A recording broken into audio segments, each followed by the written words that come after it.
ইরানের কাছে মার্কিন যুদ্ধজাহাজ হরমুজ প্রণালীতে তেহরানের মহড়া। ইরানের সঙ্গে আলোচনায় পরোক্ষভাবে যুক্ত থাকার ঘোষণা দিলেন ট্রাম্প। যুক্তরাষ্ট্র ইরানে হামলা করলে তেহরানকে সহায়তা করবে আফগানিস্তান। ট্রাম্প প্রশাসন অ্যাপস্টিন সংক্রান্ত নথি আড়াল করার চেষ্টা করছে, বিবিসির কাছে হিলারির অভিযোগ। সুদানের ড্রোন হামলায় নিহত অন্তত 28, আহত অনেকে। এবং সর্বশেষ জানিয়ে দেব, 2 ইসরায়েলি নারী সেনাকে অতি রক্ষণশীল ইহুদি পুরুষদের দ্বারা পুলিশের সঙ্গে সংঘর্ষ। শিরোনাম শুনছিলেন, এবার বিস্তারিত। ইরানের কাছে মার্কিন যুদ্ধজাহাজ হরমুজ প্রণালীতে তেহরানের মহড়া। যুক্তরাষ্ট্রের বিমানবাহী রণতরী ইউএসএস আব্রাহাম লিঙ্কন ইরানের কাছাকাছি অবস্থান করছে বলে নিশ্চিত হয়েছে বিবিসি। উপগ্রহ চিত্র বিশ্লেষণ করে বিবিসি ভেরিফাই বিষয়টি নিশ্চিত করেছে। ইরানের সামরিক কর্মসূচি ও সাম্প্রতিক প্রাণঘাতী বিক্ষোভ দমনের ঘটনাকে কেন্দ্র করে ওয়াশিংটন দেশটির উপর চাপ বাড়িয়ে যাচ্ছে। আর এমন সময়ে বিবিসি ভেরিফাই এই উপগ্রহ চিত্র বিশ্লেষণ করেছে। যুক্তরাষ্ট্র ও ইরানের কর্মকর্তারা আজ মঙ্গলবার সুইজারল্যান্ডের দ্বিতীয় দফা বৈঠকে বসতে যাচ্ছে। ইরান বলেছে বৈঠকে তাদের পারমাণবিক কর্মসূচি এবং যুক্তরাষ্ট্রের আরোপিত অর্থনৈতিক নিষেধাজ্ঞা প্রত্যাহারের সম্ভাবনা নিয়ে আলোচনা হবে। তবে ওয়াশিংটন আগে ইঙ্গিত দিয়েছে তারা আরও কিছু বিষয় নিয়ে আলোচনা করতে চায়। আব্রাহাম লিঙ্কন নামের বিমানবাহী রণতরীটিতে রয়েছে 3টি গাইডেড মিসাইল ডেস্ট্রয়ার। এছাড়া এতে F-35 যুদ্ধ বিমান সহ মোট 90টি উড়োজাহাজ এবং প্রায় 5680 নৌবাহিনীর সদস্য রয়েছেন। জানুয়ারি শেষের দিকে রণতরীটিকে উপসাগরীয় অঞ্চলে মোতায়েন করা হয়েছিল বলে জানা গিয়েছিল। তবে এতদিন পর্যন্ত উপগ্রহ চিত্রে সেটি দেখা যায়নি। এবার উপগ্রহ চিত্রে সেটি ধরা পড়েছে। এই চিত্রে দেখা গেছে বর্তমানে রণতরীটি ওমান উপকূলের কাছে ইরান থেকে প্রায় 700 কিলোমিটার দূরে অবস্থান করছে। যুক্তরাষ্ট্র আরও বলেছে তারা বিশ্বের সবচেয়ে বড় যুদ্ধজাহাজ ইউএসএস জেরান্ড আর ফোর্ডকেও মধ্যপ্রাচ্যে পাঠিয়েছে। ধারণা করা হচ্ছে আগামী 3 সপ্তাহের মধ্যে এটি ওই অঞ্চলে পৌঁছাতে পারে। আব্রাহাম লিঙ্কনকে মোতায়েন সাম্প্রতিক সপ্তাহগুলোতে মধ্যপ্রাচ্যে যুক্তরাষ্ট্রের সামরিক উপস্থিতি বাড়ানোর বিষয়কে আরও স্পষ্ট করেছে। স্যাটেলাইট ছবি বিশ্লেষণ করে বিবিসি ভেরিফাই দেখতে পেয়েছে মধ্যপ্রাচ্য অঞ্চলে মার্কিন ডেস্ট্রয়ার যুদ্ধজাহাজ ও যুদ্ধ বিমানের সংখ্যা উল্লেখজনকভাবে বৃদ্ধি পেয়েছে।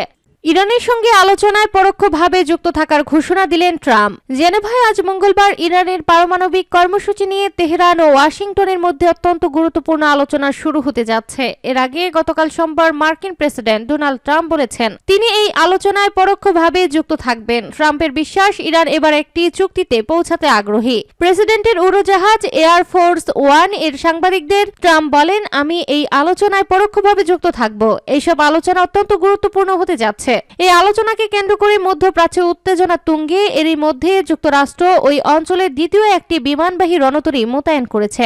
মার্কিন কর্মকর্তারা বার্তা সংস্থা রয়টার্সকে জানিয়েছে আলোচনা ব্যর্থ হলে দীর্ঘমেয়াদী সামরিক অভিযানের প্রস্তুতি নিয়ে রাখছে মার্কিন সেনাবাহিনী। চুক্তির সম্ভাবনা নিয়ে প্রশ্ন করা হলে ট্রাম্প বলেন, ইরান বরাবরই আলোচনার টেবিলে কঠোর অবস্থান দেখানোর চেষ্টা করে, কিন্তু গত গ্রীষ্মে যখন যুক্তরাষ্ট্র ইরানের পারমাণবিক স্থাপনাগুলোতে বোমা হামলা চালায় তখন তারা সেই অবস্থানের পরিমাণ বুঝতে পেরেছে। ট্রাম্পের মতে চুক্তি না করার পরিণাম ভোগ করতে তারা আর চাইবে বলে আমার মনে হয় না। গত জুনে মার্কিন হামলার আগে আলোচনা স্থগিত হয়ে গিয়েছিল, কারণ ওয়াশিংটন দাবি জানিয়েছিল ইরানকে তাদের মাটিতে ইউরেনিয়াম সমৃদ্ধকরণ পুরোপুরি বন্ধ করতে হবে। যুক্তরাষ্ট্র মনে করে এই পথেই ইরান পারমাণবিক অস্ত্র তৈরি করতে পারে। ট্রাম্প বলেন, পারমাণবিক সক্ষমতা ধ্বংস করতে B-2 স্টিলথ বোমারু বিমান পাঠানোর বদলে আমরা একটি চুক্তিতে পৌঁছাতে পারতাম, কিন্তু আমাদের এই বিমানগুলো পাঠাতে হয়েছিল। আমি আশা করি এবার তারা আরো যৌক্তিক আচরণ করবে। যুক্তরাষ্ট্র ইরানে হামলা করলে তেহরানকে সহায়তা করবে আফগানিস্তান। আফগানিস্তান জানিয়েছে যুক্তরাষ্ট্র ইরানে কোনো সামরিক হামলা চালালে এবং ইরান সাহায্য চাইলে তারা এগিয়ে আসবে। তালেবান সরকারের মুখপাত্র জাবিহিল্লাহ মুজাহিদ এই ঘোষণা দেন। মুখপাত্র জানান, ইরানের প্রতি আফগানের সহমর্মিতা থাকবে এবং ইরান চাইলে সহায়তা করা হবে। আফগানিস্তান যুদ্ধের পক্ষে নয়, তারা আলোচনার মাধ্যমে শান্তিপূর্ণ সমাধান চান। ইরান সাম্প্রতিক সময়ে সহনশীলতা দেখিয়েছে এবং আফগানিস্তানের প্রত্যাশা থাকবে ওয়াশিংটন ও তেহরানের মধ্যে কোনো যুদ্ধ বাঁধবে না। গত কয়েকদিন ধরে মধ্যপ্রাচ্যে অস্থিতিশীলতা বিরাজ করছে। যুক্তরাষ্ট্র ইরানের সম্ভাব্য হামলার প্রস্তুতিতে যুদ্ধ বিমানবাহী রণতরী আব্রাহাম লিঙ্কন সহ অন্যান্য যুদ্ধজাহাজ মোতায়েন করেছে। এছাড়া আরেকটি রণতরীও অঞ্চলে আসছে। মধ্যপ্রাচ্যের দেশগুলো সম্ভাব্য যুদ্ধ আটকানোর চেষ্টা করছে। তাদের আশঙ্কা, একবার বড় যুদ্ধ শুরু হলে পুরো অঞ্চলে আর্থিক ও মানবিক ক্ষয়ক্ষতির প্রভাব পড়বে। ট্রাম্প প্রশাসন অ্যাপস্টিন সংক্রান্ত নথি আড়াল করার চেষ্টা করছে, বিবিসির কাছে হিলারির অভিযোগ। যুক্তরাষ্ট্রের কুখ্যাত যৌন অপরাধী প্রয়াত জেফরি অ্যাপস্টিন সংক্রান্ত নথিপত্র প্রকাশ নিয়ে ডোনাল্ড ট্রাম্প প্রশাসনের বিরুদ্ধে গুরুতর অভিযোগ তুলেছে হিলারি ক্লিনটন। সাবেক এই মার্কিন পররাষ্ট্রমন্ত্রীর অভিযোগ, ট্রাম্প প্রশাসন অ্যাপস্টিন সংক্রান্ত পূর্ণাঙ্গ নথি প্রকাশ করেনি, প্রশাসন নথিপত্র আড়াল করছে। জার্মানির বার্লিনে বিবিসিকে দেওয়া এক সাক্ষাৎকারে হিলারি বলেন, ফাইলগুলো বের করে আনুন, তারা ইচ্ছাকৃতভাবে কাজটা ঝুলিয়ে রাখছে।